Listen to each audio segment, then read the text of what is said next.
Sistem pencernaan. Organ pencernaan terdiri dari organ utama yaitu mulut, kerongkongan, lambung, usus halus, usus besar, rektum, dan anus. Sedangkan organ pencernaan tambahan terdiri dari hati, kantung empedu, dan pankreas. Mulut.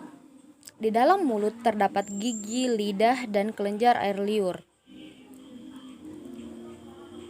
Air liur mengandung mukosa dan enzim amilase, di mana air liur ini berfungsi sebagai antibakteri, sedangkan enzim amilase berfungsi dalam memecah molekul amilum menjadi molekul maltosa. Di dalam mulut terjadi pencernaan secara mekanis dan secara kimiawi dengan bantuan gigi dan enzim.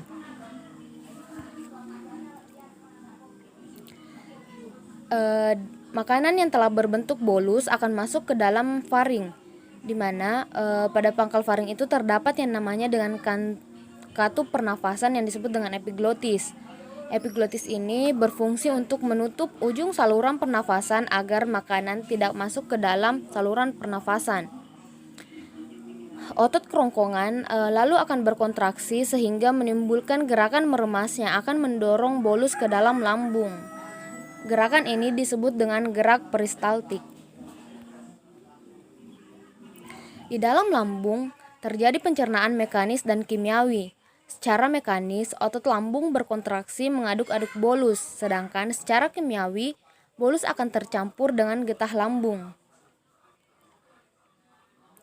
Setelah melalui proses pencernaan selama 2-4 jam di dalam lambung, bolus akan menjadi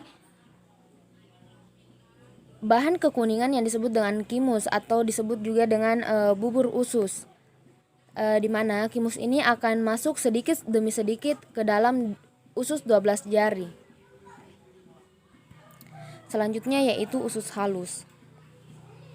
Usus halus terdiri dari 3 bagian yaitu usus 12 jari atau disebut dengan duodenum, usus tengah atau jejunum, dan usus penyerapan atau disebut dengan ileum. Dalam usus halus terjadi pencernaan secara kimiawi saja. Sedangkan pada duodenum terdapat saluran yang terhubung dengan kantung empedu dan pankreas. Dan juga mengandung getah empedu yang akan dihasilkan oleh hati dan akan mengemulsikan lemak, yakni membuat lemak agar larut dalam air. Lalu pencernaan makanan akan dilanjutkan di jejunum. Pada bagian ini terjadi pencernaan terakhir sebelum zat-zat makanan diserap. Zat-zat yang diserap oleh jejunum merupakan zat makanan yang sudah siap untuk diserap.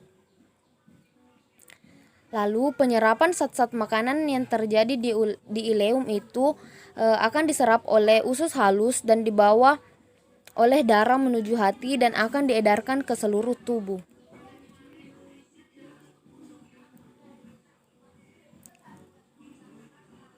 Pada usus halus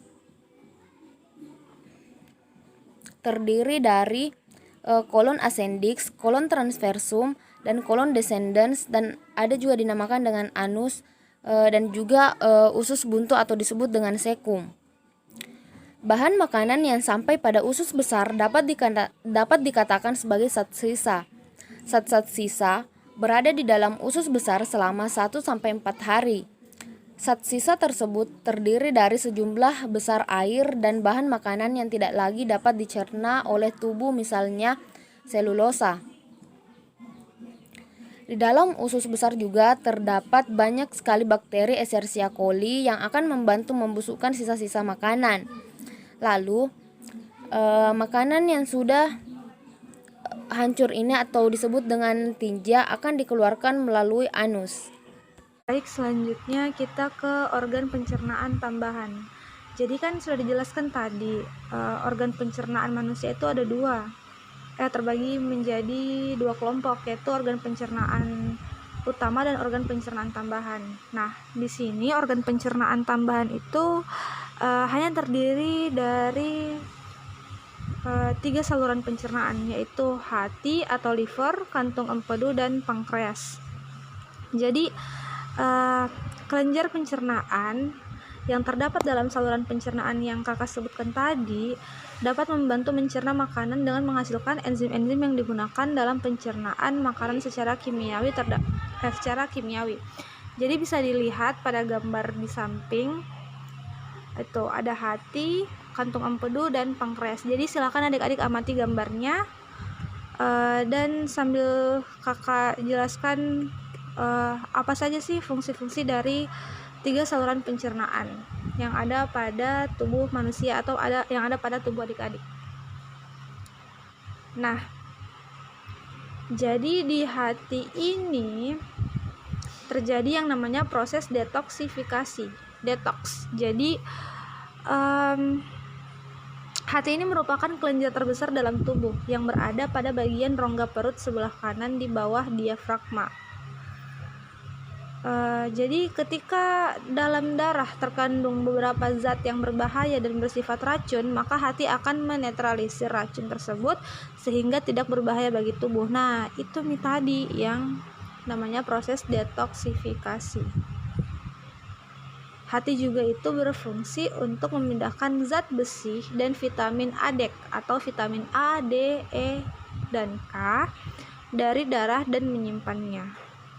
Hati juga berperan dalam menjaga keseimbangan kadar glukosa darah. Jadi ketika kadar glukosa dalam darah itu rendah, hati akan melepaskan glukosa dengan cara memecah glikogen. Nah, kita lanjut ke kantung empedu. Jadi pada kantung empedu itu kakak jelaskan dulu apa sih kantung empedu itu. Jadi kantung empedu itu adalah organ yang berada di bawah hati. Jadi mungkin adik-adik bisa melihat PowerPoint-nya.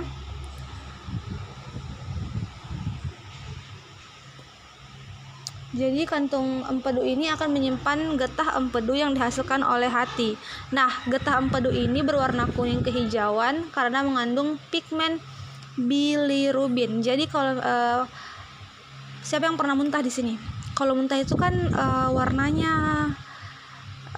agak-agak kuning kehijauan dan agak bau. Nah, ini dari getah empedu ini yang mengandung pigmen bilirubin. Nah, bilirubin ini merupakan pigmen yang terbentuk dari pemecahan hemoglobin. Getah empedu akan dikeluarkan ke usus halus dan berperan dalam mengemulsi lemak. Lanjut yang terakhir, kita ke pankreas. Jadi di pankreas ini ada sel-sel. Nah, sel-sel yang ada pada pankreas ini akan menghasilkan cairan pankreas yang akan masuk ke dalam duodenum melalui saluran pankreas. Nah, getah pankreas yang mengandung sodium bikarbonat ini dan enzim-enzim pencernaan berperan dalam pemecahan karbohidrat, protein, dan lemak. Selain itu, pankreas juga merupakan kelenjar endokrin yang menghasilkan hormon insulin.